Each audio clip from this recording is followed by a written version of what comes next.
Welcome back. This is our fifth show in a series of shows entitled Rehabilitation Coming Soon, where we have been discussing the mass incarceration practices of the United States, and in particular, the effect of those practices on the state of Hawaii. My name is Aaron Wills. I'm a William S. Richardson School of Law graduate and a paralegal and consultant for retired Judge Mike Town. Last week, our guest was Susan Arnett, a longtime deputy public defender, and we discussed the effects of specific statutes and trends that take sentencing discretion away from judges to the conditions and challenges of serving Hawaii's inmates that are detained in Saguaro Correctional Center in Arizona. This week our guest is going to be Warden Mark Patterson, who has 29 years of correctional experience. He is the current administrator at the Hawaii Youth Correctional Facility, the former warden at the Women's Community Correctional Center. Mark was also the correction captain at Halawa and OCCC. His experience and wisdom with the current system will bring a unique perspective to our discussion. Thank you for being with us today, Warden Patterson. Thank you. Good to be here. All right. Well, I just wanted to start it off. I know you have tons of experience, so I wanted to hear a little bit about it. Can you start off by telling us how you got involved with corrections and where it's taken you? Corrections was never really in my career path at the time. When I got out of college in the mid-'80s, Ronald Reagan had frozen all the federal law enforcement hiring. Oh. So when I came out, sometimes it's about timing. There was no federal jobs, which I was hoping for. And so all I had to do was look for state jobs. HPD wasn't hiring, so only corrections was hiring because they were preparing for the opening of their new prison. Okay. Right? And so at that time, I lucked out. They called me in, I interviewed, and I was hired as an adult correctional officer for the opening of Halawa Correctional Facility. Oh, wow. And you helped open up that prison when it first opened its doors? Yes, I started up at the high facility while they were finishing the construction of the medium. And then once it opened, we just went down and assumed all the positions down there. Okay, and well, as I was explaining in the beginning, you said that you were a captain, a correction captain at Halawa and OCCC. What is that, a correction captain? Well, I tell, there are two types of wardens in the state of Hawaii. Okay. One comes from a social work background. Okay. Yeah, through the system, and the others are adult correctional officers. Oh, okay. So I'm professionally I'm an adult correctional officer. Okay. I worked the line. I worked the line in Halawa for 12 years before going on a promotional track. Ah, okay. I was started in the 80s. 1999, I was promoted to sergeant. Once I started getting promoted, then I started moving really fast. So right. In 2000, I became a lieutenant. In 2002, I transferred to OCCC to assume the role of a captain. Oh, I see. Okay. Yeah. All right. And then... So the captains pretty much run the entire prison underneath the warden and are responsible for the correctional officers. Okay, that's what I wanted. Yeah. All right. And then as you went from there, you then went to the Women's Correctional Center? Yes. Okay, and then you were just the warden of the whole thing over there. Well, there's a long story to that. Okay. Yeah. Okay. Women were never a part of the plan in my career once I began correction. Oh, okay, I see. And so I got sidetracked. Okay.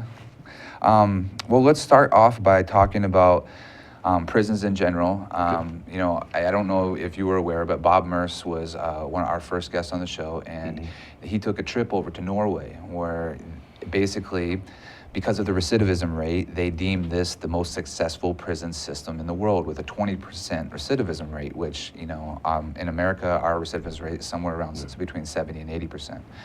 So I wanted to ask kind of like your feelings about, can prisons be a place of healing? Because right now that we know they're not really healing anybody, and guys that go in, they come out worse than before they went in. So can prisons be a place of healing? That became a platform of mine that I talk about constantly when I went to the Women's Community Correctional Center. Right. Basically, my experiences in the previous 20 years has been what I call the Western model of warehousing men. Okay. I worked in about, in addition to Hawaii, I've also worked in the state of Nevada as a correctional officer. Okay. So I have some experience there. And warehousing is basically, you're taking the criminal, you're convicting them of the crime, you're bringing them into a institution, and you're leaving them there for 10 to 15, 25 years. Right. And that's just it. And you're just piling bodies on. And having to work the line for 12 years, it's a very negative environment to be in. Right, I bet. Yeah. And when I went to the women and I saw how the women were being housed almost like the men, but it was just a totally different client, I'll say it like Right. that, because of their crimes and who they were. I asked myself, the average stay is 3 to 4 years for a female in Hawaii. Okay. Less than 5% of that population is violent, Okay. right? Right. And most of the women that come to Hawaii are not really a threat to the public. So why are we housing them like we house men? Right. When okay. what they should really be doing is looking, how do we treat them? Because we know they're going back into society in 3 to 4 years. So the question became, how do we want them to go back into the community? Not hold them in a cell for 3 to 4 years, then release them. Right. Yeah. How we treat that, how we create an environment around the incarcerated individual will determine how they transition back into the community. So Right. that's why I became saying, how do we heal them? Right. So that they're a better person rather than they come in there into a prison, have a traumatic experience, and go out worse than they came in. And, I wanted to bring up a point. We talked about this a little bit earlier. Dr. Mita Chesney-Lynn was on our show, and she said something pretty bold. Right now we house anywhere, and correct me if I'm wrong, about 200 prisoners at the women's facility over here? 300, okay. And she said, pretty boldly that we could, because of your comment here, that less than 5% of them are violent. So that means that pretty much all of them are not a risk to the community. We could let them all out right now. And then we could just do community supervision, a type of probation type of thing where, they come in and they correct. And it's 300 bed spaces and 300 people that we're not housing, and at the rate of about 50 to 70,000 a year. Do you agree with that? That we could just let all these women out right now? During hurricane season, if a big one was coming, you could do that. Just let them go and be okay. Okay. But just to release them, that has to take careful thought. Okay. Yeah, because they are there for a particular reason. Right. Well, women are coming into the Hawaii system and get as far as the Women's Community Correctional Center are because of poor education, Right. poor ability to maintain positive relationships, Yeah. lack of education, Mm-hmm. and substance abuse Yeah. based on some type of traumatic event. 85% of the women at the Women's Community Correctional Facility have suffered some type of traumatic event from the age of 5 to 18. Not a singular event, but events over a period of time that led them to substance abuse. Yeah. So that's where I said 5% are violent. That's why we build prisons, to protect the public from these violent offenders. Right. But if you have 95% are non-violent, Yeah. then we're not a prison, we're a treatment center. Yeah. Yeah, that's and so right. we should need to change from a modality of punishment to a modality of change, Right. and transformation. And that's exactly what we're talking about here. I wonder if you could explain to us or describe to us what trauma-informed care is. It's the institution realizing that individuals are coming into the facility with a traumatic background, or Okay. some of them suffering from post-traumatic stress. Okay. Okay. Understanding that as the core, you develop an environment around them that will treat that issue. Okay. Right. So, you're talking about training, you're talking about policies and procedures, you're talking about the way the structures look.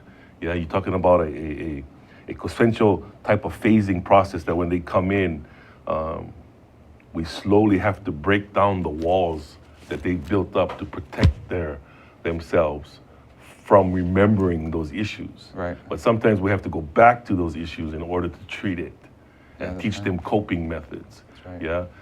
Trauma-informed care is creating an environment that the individual feels safe in, Right. that she'd be able to come out with that type of hurt and leave it there at the facility. That is a long process. Yeah. It's not overnight. And so if you're going to have a woman doing 5 to 10 years, yeah, you want to begin that as soon as you can, Right. so that she can begin to cope and learn coping skills Right. and how to survive on the outside. I wanted to, kind of ask you a question that you mentioned. You said that most of the women that come in are, they're addicted to some kind of substance in some way. Mm-hmm. How are the programs that are available to these women? Are there enough programs? Are there not enough? Is there not enough room in these programs for them to I get think the this treatment? Department of Public Safety had, when I got to the Women's Community Correctional Center, they did have those substance abuse programs, faith-based programs, available at the time. Okay. When we got there were more silos. Yeah. And we began to work together and talk story, bring the women in as peer forensic type of, what do you call that? Giving them a voice in what we were doing. Oh, right. Mm-hmm. Yeah, to plan a journey. Yeah. The Hawaii Paroling Authority puts a mandate on most of the women that they have to go through a substance abuse program. Right. So the service contractor to the state of Hawaii is Hinamauka. Oh, okay. Yeah. So I know that well. they have an entire cottage with 50 women and they run a program called Halawa, which is outstanding. Oh, all right. All Okay, and that's where they're in there for like 12 to 18 months. Wow. Going through a substance abuse program. Everything I said about trauma-informed care is practiced in there. It's only 50 women though, and we have 300. Is there Yeah. a long waiting list to get into this program? Yeah, but then there's a lot of preparation that needs to happen before they even get into the program. Oh, right. So that's where we have a lot of cultural things going. We have faith-based programs going. Remember I told you we have to slowly chip away at the walls. Right. Because once they get into the Keolaula program, yeah, that's where the deep stuff happens. Right, and then get the healing that they Yeah. need. Right. So they have to be, they go into that program knowing that's what's going to happen. Right. So most of the women don't want to do treatment. Oh, I'm sure. Yeah. Because it's hard to talk about the things that bother you, No, or you might not even know they exactly. exist. So we have to create little things to help chip away at the walls so they can mature to make the decision to go into the program. Right. Yeah. Well, on that note, I wondered if you could talk about a little bit of what you think Pu'uho'onua is. We had this guy named Stephen Morris on the show a couple shows back, and he owns a company called Blueprint for Change, and they're actually writing a curriculum for DPS to actually try to implement Pu'uho'onua to some of the prisoners. Right. What is Pu'uho'onua to you? I look at it from, as a little boy growing up and knowing the oral history of my family and the Hawaiian people. The Pu'uho'onua could be a place, a parcel of land, Yeah. But the idea about it was that in our ancient villages, there were systems of maintaining relationships between people. So you hear a lot about ho'oponopono. Yeah. Yeah. So when villagers would argue, they bring in the mediator, there would be ho'oponopono. Right. And it was an accepted practice within the village. Mm-hmm. When the offenses became too great, when they're gonna kick the guy out, or the guy has to leave, or he gonna get killed or lickings or something, Yeah. they ran to a pu'uho'onua. Ah, okay. Because once you entered the pu'uho'onua boundaries, you could not be touched. It was also used for warfare, where villagers could run away and be safe from the invading army and stuff like that. Okay. So, but once the individual reaches the pu'uho'onua, he is safe in that environment. And the priest, his job was to work on him, work on the village, bring them back together. Because every villager played a role in the survival of the village. So you didn't want to lose your people. Right. Right? So he had to work on a larger scale how to bring the village and this person back together. So when you look at that, I remember when I started learning about the women, I went to one of my kahus and I asked them, how do I implement a pu'uho'onua today? Right. Understanding what I know about the women now. And he told me, this is called David Kaupu. He said, when the women come to you, Mark, you have to take the attitude that they will be forgiven for their crime. Mm-hmm. Yeah. And then your job is to teach them how to live a forgiven life. Yeah. Simple. Right. Real simple. Yeah. I'm not saying that what you did was right, wrong, whatever. That's not my job. Somebody judged you already. Right. My job is to put you back into the community and make you productive again. Yeah. Well, on that note, we will be right back with Mark Patterson. My name is Aaron Wills, and this is Rehabilitation Coming Soon. You're watching Think Tech Hawaii, offering lifelong learning from passionate hosts and fascinating guests ready to explore and explain Hawaii's place in the 21st century.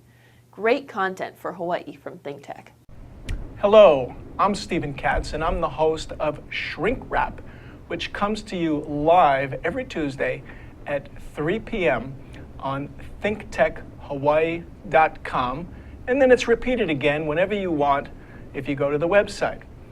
On our show, we will be talking to all different kinds of therapists, psychologists, psychoanalysts, psychiatrists, people who talk about the mind, the brain, and about different ways to find happiness. I myself am a marriage and family therapist in practice here in Hawaii, and I hope you will join us because I've got a lot to learn, you've got a lot to learn, and it's a great ride. Thanks a lot. See you soon. Aloha! How you doing? It's me, Angus McTech, wishing you to welcome and join us to see us on Hibachi Talk on Think Tech Hawaii. Join my co-hosts, Gordo the Tech Czar and Andrew the Security Guy, every Friday from 1300 to 1345. We look forward to seeing you. We'll talk tech and we'll have some wee bit of fun. And remember, let your wing gang free wherever you be. Aloha! Okay, we're back. Welcome back. I'm Aaron Wills. This is Rehabilitation Coming Soon, and we're with our guest, Mark Patterson. I just wanted to continue on with the discussion we're having about Pu'uhonua. Are there any Pu'uhonua sites left today? Yes, there's some historical sites. The most famous one is on the Big Island. Okay.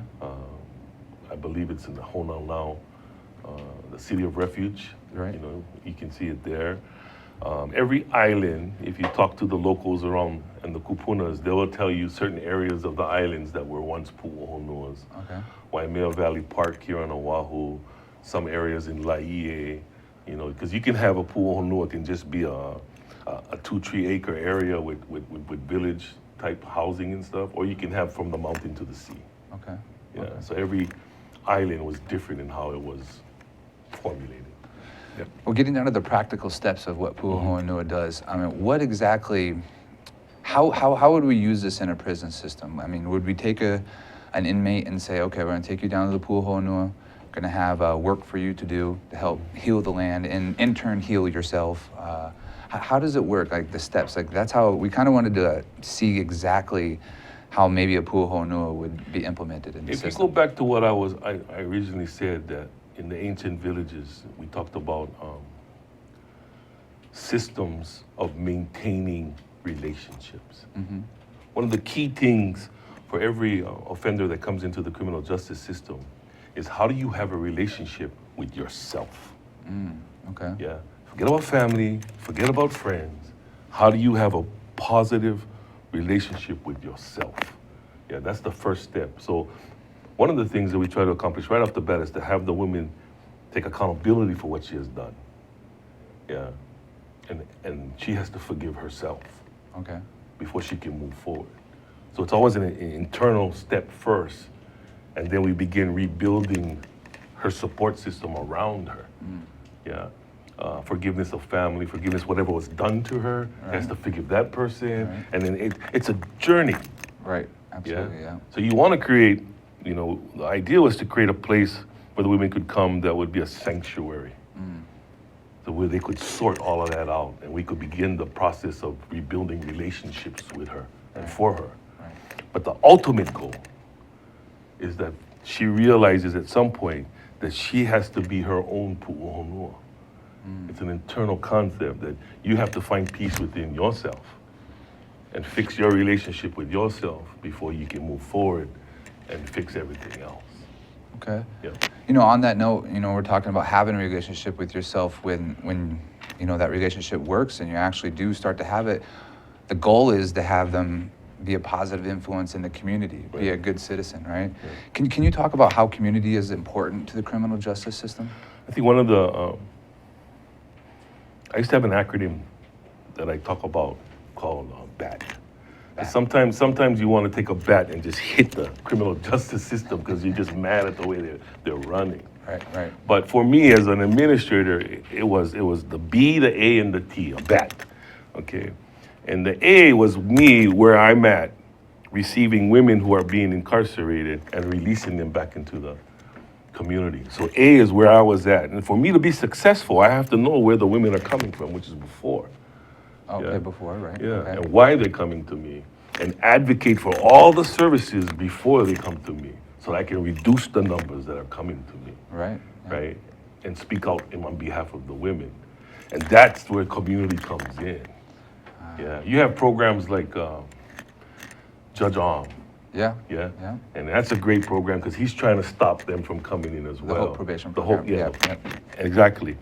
The T is what I call transition, because when they leave me, I have to build a community for them on the outside that will accept them and help them transition. Right. You cannot just throw them back out in the street. No, yeah, you're right. And with that particular community, it's bringing them into the prison during incarceration. You don't help an incarcerated person once they leave. You help them while they're inside, Yeah, absolutely. right? And that's where community responded to my call, and they came out. So they have to be there in there. So when the woman comes out, it's already established the relationship. That's why important community is important. Okay. Well, I just wanted to talk a little bit about, I know that, you know, not only is it important that they have an established community, they have lots of struggles of when they get out too, especially, you know, someone who's charged with a felony. As you know, they have to report this on their applications when they're applying for jobs. And I just like to be honest about this, you know, 9 out of every 10 jobs that a felon will apply for, most of the employers will just throw their application in the trash just because it says felon on top of it. And so they don't have a lot of opportunities, and they could apply for jobs all day long, and they're going to get 1 out of every 10 tries that they get. And then the treatment of these guys and the women who come out is really poorly. So that needs to change. They need to have a kind of a solid landing pad for when they come out, so that, like you said, the transition can be smooth. It's not just a bunch of struggles, so they have to resort back to the desperate lifestyles that they got them there in the first place. So I wanted to talk about what the profile of the average incarcerated individual in Hawaii is. You know, Let me back up one step real quick, Okay. because I liked what you said right there. Okay. We would actually host events that we would bring all the businesses that would hire the women, oh, awesome. Okay. and we would use the women to thank them. Yeah, so we use community organizations to help us bring the business people together, just to say thank you. You know, because some women will fail, Yeah. and some will succeed. Yeah. Yeah. But the businesses that we worked with, and Kailua is an awesome community in hiring the women. Oh, good. Yeah. And it's like it's a stepping stone.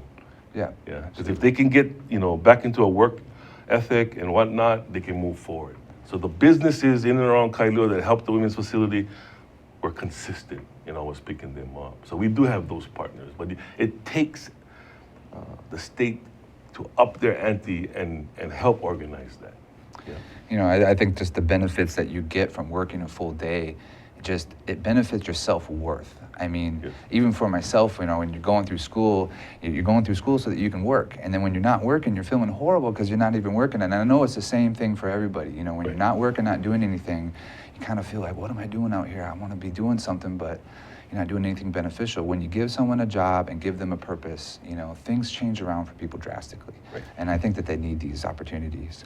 You know, so going back to that profiling, you know, we tend, as a people, and because of media, we tend to look at the worst case scenario of what an inmate is. Right. So we know about the murderers, we know about the child molesters, we know about the sex assaults, we know about the assaults and batteries, which we call violent crimes. Mm-hmm. That's right. But in most of your prison systems, they are the minority of the whole, Okay. right? And these are the ones that are doing your lives Yeah. with parole, your life without parole, your more longer term. And then you have everybody else. Okay. And because everybody else comes in and are housed and treated like this particular group, it's no doubt that some of them will end up like this group. Oh, Yeah, that's the learning process in a correctional setting. Yeah, that's where they say, you know, we sending guys to the mainland, that's like sending them to the university, because they're learning more criminal activities Oh, from yeah. the guys who are in there longer. Yep, Right? absolutely. And so we have to stop focusing on the minority. because we have the means to protect the public from this group with the institutions we currently have. The problem is the bigger group who do in the shorter amount of time that we know are going back into the community sooner, we're treating them like that smaller group. When we should be treating them like, how do we make them more productive and get them back out there and going as a part of the community again. So that's my look at right now when you look at the profile of the individual. Right. Yeah. And I think, one thing needs to be said about the over-incarceration of what you want to call low-end drug offenders. Most of our jails are filled with these guys who are either selling marijuana, possession of marijuana, which in the next 5 to 10 years, it's probably going to be recreational use across the country. And so then we have a bunch of jails, though, that are full of people that we've charged with crimes, possessing marijuana, selling of marijuana, and stuff like that. And I'm worried because, as you were saying, we treat them the same way. So they go in there for a low-end drug offender, rap sheet. They come out with, the ability to go without any feeling and maybe murder somebody because they have to be housed with the same kind of people.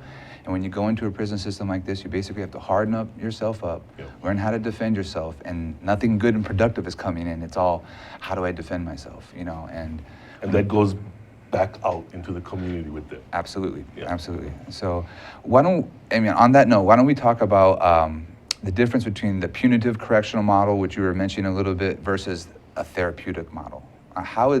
What are the two differences because I know right now what we have in place is the punitive correctional model. So what would a therapeutic correctional model look like? The therapeutic is an entirely different change. And I'll use the juveniles as an example. Okay. There have been states within the past 3 decades that have literally came out and said that they have closed their juvenile correctional facilities. Wow. Okay. Really? Wow. Juvenile, one of the reasons is because, and it'll go to the National Juvenile Justice Reform right now, Aaron, is saying that putting kids in prison don't work. Yeah, putting them in a cell does not work. So what do? Yeah. And it goes back to what I said earlier, is that what kind of environment can we create that'll make a better product? Absolutely, yeah. Yeah. So a therapeutic model is going off of the trauma-informed care is how do you create a place that doesn't have cells? Okay. Yeah. The staff is actually a little bit more friendlier and has a purpose because they understand why the child is there and they know his background. And with mental health services and teachers, we're trying to work to get him to a better place so that he can survive. So therapeutic is more, you're going to get those people out there that are going to say, well, you're treating him too nice. He did this crime. You have to put him in a cell and lock the cell. And all we do is harden them, put them back out, and then they hurt somebody else. Right. And then they come back. Yeah. At the women's prison, we call it, we do what we do until they get what we call the aha moment. Yeah. Yeah. And the individual goes, oh, and then they realize why they are where they are, and what they want to do to get to a better place. Right. Yeah. So a therapeutic model in a juvenile setting across the nation, a lot of them went to like ranch type models. Okay. Yeah. Bedrooms, bunk beds, more friendly environment. You're lucky if you even see barbed wire. They don't wear orange. You take all the correctional elements out of it. Right. I was in Louisiana a couple months ago talking to the juvenile administrators there, and they started with the law to take as much of corrections out of the law so that they could change youth correctional officers to youth specialists. You start changing all the titles. Right. You start seeing the procedures, the policies, everything. All started with the law. Yeah. And everything just trickled down, and now they're running a more therapeutic model than punitive. All right, well, we will be right back after these messages with Mark Patterson. My name is Aaron Wills, and this is Rehabilitation Coming Soon. Aloha, I'm Kirsten Baumgart-Turner, and I'm fortunate to be able to host Sustainable Hawaii at thinktechhawaii.com. I hope you'll join in with us every Tuesday from 12 noon to 1 p.m. to see the interesting people we have to share with you their information. Aloha. Aloha! Hello, my name is Patrick Bratton. I'm host of Global Connections here at Think Tech Hawaii. We broadcast live every Thursday at 1 p.m. We bring Hawaii to the world and the world to Hawaii, talking about international events and various things of interest to the audience. Please join me. I look forward to talking with you and having you get to meet some of my guests. Aloha. Aloha, namaskar, and hello. My name is Anu Hittel, and I host a show, Climate Change Beyond Outrage. In it, we go beyond outrage to look at solutions to climate problems facing people, nations, and the world. Join me every Tuesday at 1 o'clock Hawaii Standard Time. See you then. Welcome back. I'm Aaron Wills. This is Rehabilitation Coming Soon, and we are discussing a variety of topics with our guest, Warden Mark Patterson. Warden, I just wanted to, kind of bring up this, because you're talking about, the education of the system. One thing that we had was Bob Merce. He came on the show, and I kind of explained to you his trip to Norway, where he visited the most successful prison system in the world. And one of the things that, I brought up in the past couple of shows was I was so impressed with the way that they require the ACOs to be absolutely educated on not just how to handle the prisoners, but on a variety of things like psychology, social work, the personal interactions with the inmates on how to handle these things. And these people have to actually go to 2 years of school at an academy. They graduate from the academy, and then they put them into the prison system. But before they can become something called a contact officer, they have to work their way up. So they put them into a certain area. They start to get to know the prisoners or the inmates that they're going to be responsible for. And the inmates in and of itself, it's a completely different system. It's kind of like the therapeutic model that you're talking about. The inmates don't have orange jumpsuits on, they have their own clothes on. They have wide open spaces. The cells are made out of wood, so it doesn't sound like clanky, cell doors made out of iron closing and, locking on them. They have trees. Their courtyard is full of trees. If we had a picture of it, we had a picture, and it was just like there's at least 200 trees in the courtyard. And the courtyard looked beautiful. I mean, it was like you go outside and it looks like you're taking a walk around, some plaza over here owned by some big corporation. So, I mean, it's just, and when you look at this, there's these open spaces where these guys are actually playing video games, on their their times, and then the ACO is supposed to be their guard. He's just sitting there, he's watching them, and it kind of looks like he's not just guarding them and making sure they're not doing anything wrong, but he's part of the solution, so to speak.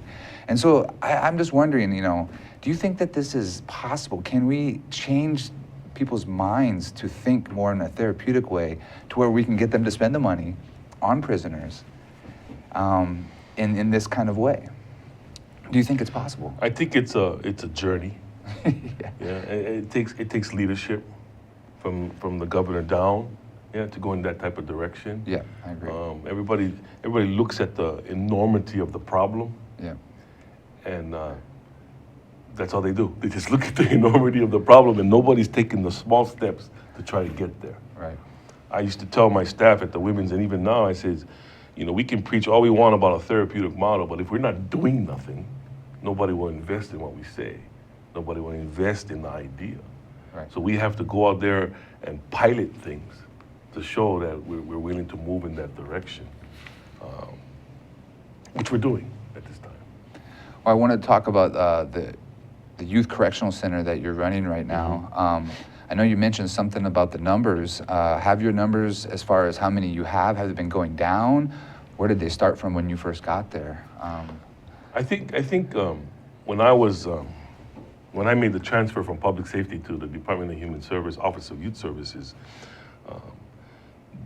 the state of Hawaii has already been on the journey of keeping pace with the national juvenile justice reform, of not putting kids in prison. Okay. So the family courts, in all the circuits, are very good at trying to keep a child out of the incarcerated state. Okay. Let's say that. So they will divert as much as possible. And if I get a child now, it's because everything else has failed. Yeah. And even the children I get, when I first started talking to them and meeting them, the biggest question in my mind when I talk to them was like, I can't believe this child's here. And I'm going off of my experiences working 20 years with men, 8 years with women. now I got boys and girls. And part of me being there was the interest in that. I've heard all the stories from the men on what happened when they were boys. I heard all the stories from the women what happened when they were girls. So that drew me to the youth facility, right? And even the profile of our youth is, less than 3% are violent crimes.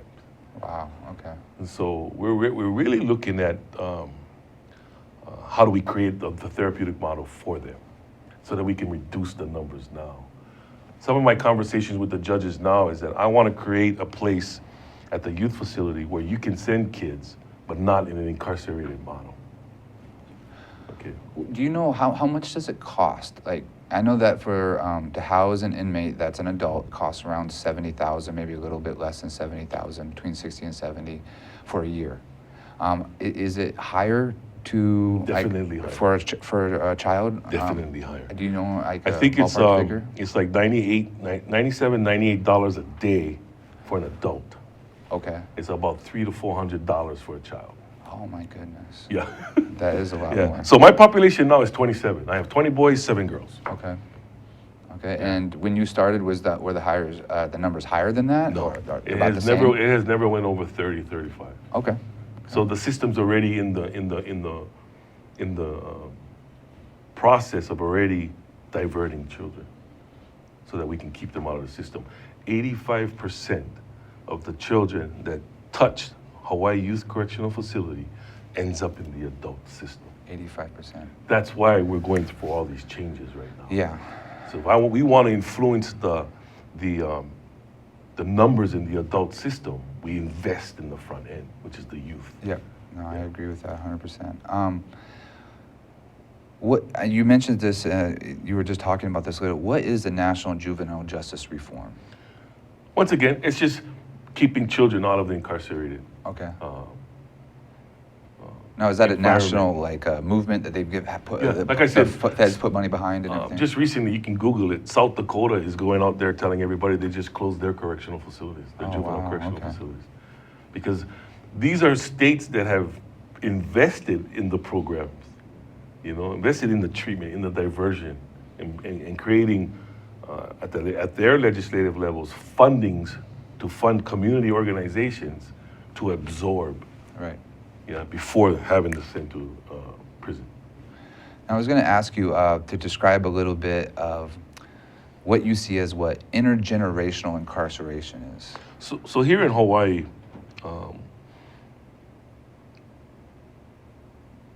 and I guess anywhere, but because of our geographical location, we tend to have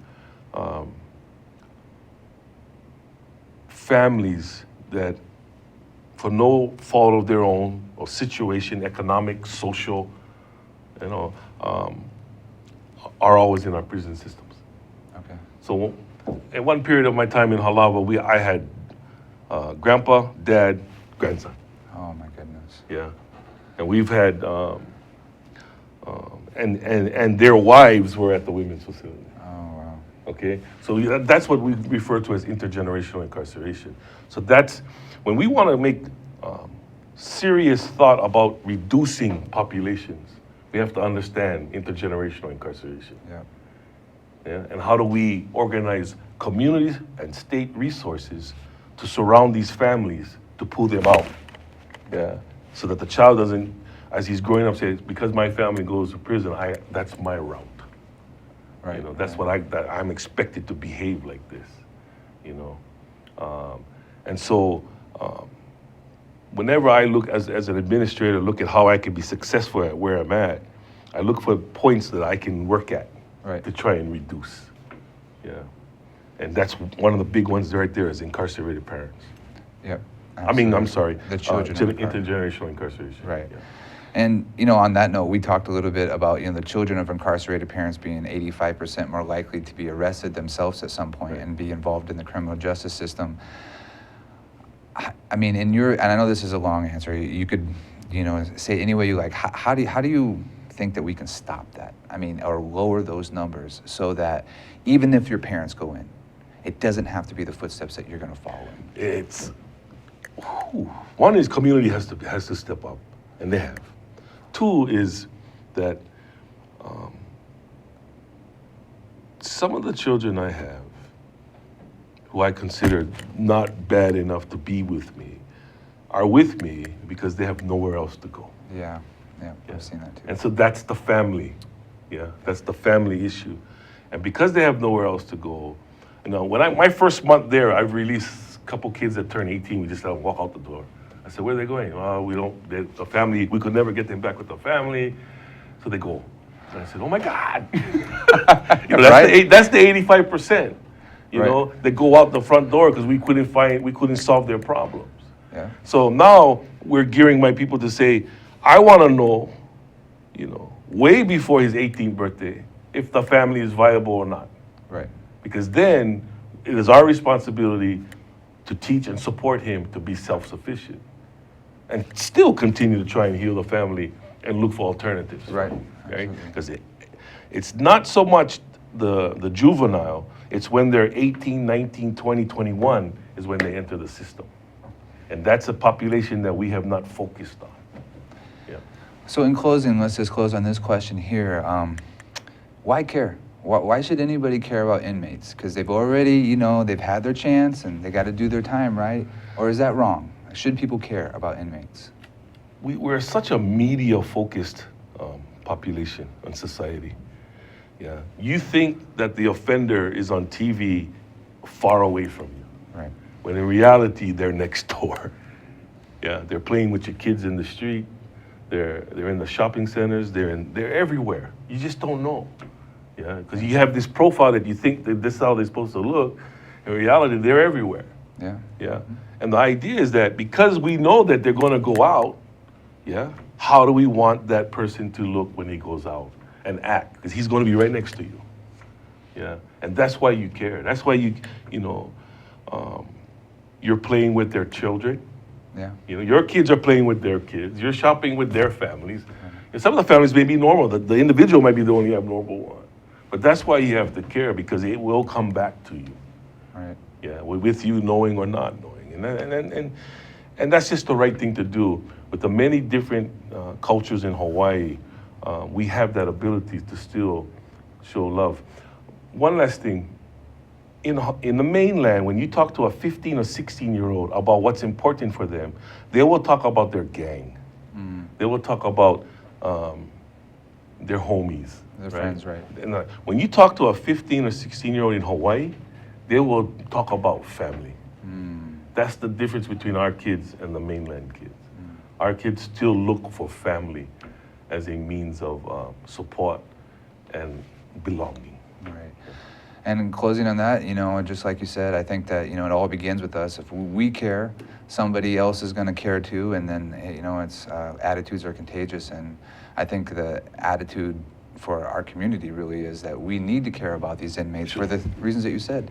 They're our next door neighbors. You know, they're going to come out and they've done their time. We want them to be better. We don't want them to go back in and cost everybody more money and cost their own lives more trauma than they've already had. So thank you for being with us, Warden Patterson. Join us next week as we continue our discussion on mass incarceration practices and those effect on the state of Hawaii. And please stay tuned. Coming up next is Sustainable Hawaii with Kirsten Turner. Thank you very much.